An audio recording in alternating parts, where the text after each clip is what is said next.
qabsoo jalqabaan kunoo as geette kaa'amma yoomuu dandeetti mootummaan.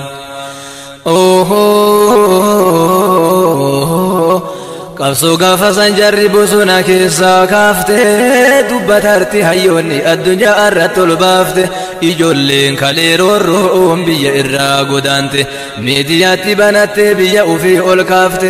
dhibdee garaagarummaa tokkummaadhaan wallaante summii kalee aduwwiin sammuu keenya waraante tokkummaa jidduu keenya siyaasaan gargar baafte nama biyyaaf dubbatu hiitee kan biyyaa baafte wallaalaa uumaan beeyne walirrarte namaafte waggaa meeqaaf gabroonfatte sobdee mataa waliin tuma yoomuu dandeetti mootummaan irra geette carraadhuma yoomuu dandeetti mootummaan jajjabaadhaa bakka hunduma yoomuu dandeetti mootummaan ilma namaa dullantuma yoomuu dandeetti mootummaan bulchuun dandeettu yoomuma yoomuu dandeetti mootummaan.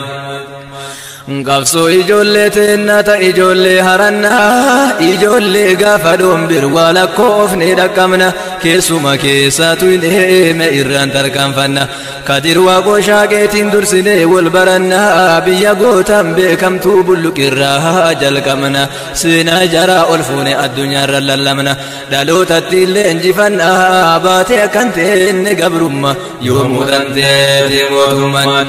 Bila shamiti wahif seenaa jaraa dubbannaa qabsoo isaanii kana fakkeenya irraa laallanna akka jaraa leenca taane du'u rabbiin kadhanna jeedala ta'u irraa rabbitti maganfanna haga yoom waan keenyarra asii fachi baqanna kallattii jiru hundaan haqa keenya falmanna rabbiin irraa tumsa qabna hin taa'inaa zullumama yoomuu dandeetti mootummaan waan keessaniif dhalloolama yoomuu dandeetti mootummaan giddiin qawwee roorrifama yoomuu dandeetti mootummaan nuttiin dhiisuu rabbiin woma yoomuu dandeetti mootummaan ol ka'aa geette yerooma yoomuu dandeetti mootummaan. Kanaaf gootota keenya seenaa jaraa dubbannaa bulluqii tiyya kunoo kadiir waaqoofa qabna leenca dhaadataa loluu seenaa isaa waa daganna roorroon naftanyaa dhuftee biyya irraa fudhannaa bulluqii jedhantu tana kadiirii jedhantu ana siinqii seenee guttana jedhee diina darbannaan maqaa biyyaa galmeessinaa dhaloonni kaase kaa'amma yoomuu dandeetti mootummaan. Kakka biddii mootiin dhookam dubbadhee kabniisa ka akka xaahir qaancoo kumaatamaan iciisa hoggantoota waraanaa goota lolee lolchiisa. Seenatu isaan kaase ummataan adda baase gaafa diinni roorrise biyya teenna dhamaase. Yaa Rabbi sirna dhiittaa naftanyaa bara hayla sillaase rabbiin isaan gargaare jaratuu nurraa kaase dhiiga ofii dhangalaase lubbuu ofii hobbaase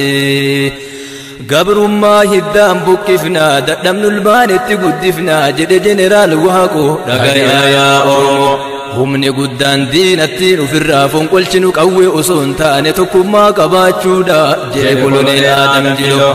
Saamanii duroomuu irra hiyyoommatanii jiraachuu wayya jedhe koloneel Adam Jiloo bilisummaan ilmoo miti kasiree irra ciisanii namatti dhuftu jedhe koloneel Adam Jiloo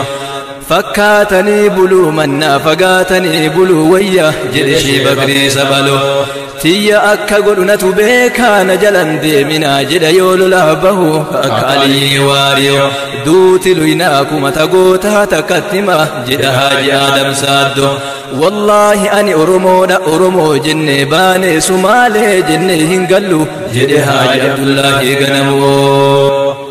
gabrummaa irra duuti bilisummaadha jedhe Elemoo Qilxoo lubbuutu bada malee dhugaaf seenaan hin badu jedhe Taaddasaa Birroo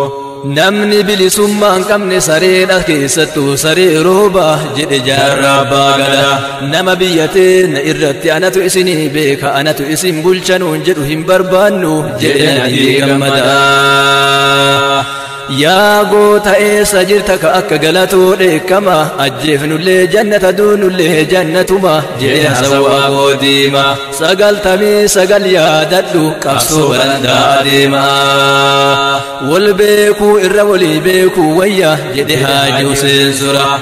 بيا أباك إنا إرتي أكنت ريبا من جراتشو من ندعو ويا جد كلوني ألمو قتيسا قفصو ديسا جنان دينة ديسا ديفنا جدها جسمي أبا وشا بلسة إيه دلت بلسة إيه جراتشو ددبس بلسما كياف قفصاه إراكا نرورقوين جرو جد دينكو دياسا دقه مقا قوتا كبير سري قياسا dhiigni kiyya mirga ummata oromootiif kadhan gala'u waan ta'eef dhiiga gatii malee jigee miti jedhe maamoo zamir nuti oromoodha kalolluufis ummata oromooti malee biyya isiniif kennuufi miti jedhe muhammad zaakir sodaanneelleen galle qawweellee dhabneen galle isin oromoota haftan dabalachuu galle jedhe aliyyee dirree jeedala ta'ee waggaa dhibbaaf jiraachuu irra leenca ta'ee guyyaa tokkoof aadee du'uuna wayya jedhe jeneraal Hussein Bune osoo lubbuun jirru gabroomnee jiraachuu irra dhufajjeessanii du'u wayya jedhe Haaji Sagdaadii tarre bulluqii jedhantu tana Kadiirii jedhantu ana siinqii siinee guttana jedhe koloneel Kadiir Waaqoo Shaaqe leenca gaafa hurufaa diina lafaa haxaa hedhaga itti sii dhufaa akka saajin bokkiyyee diina nyaachisa biyyee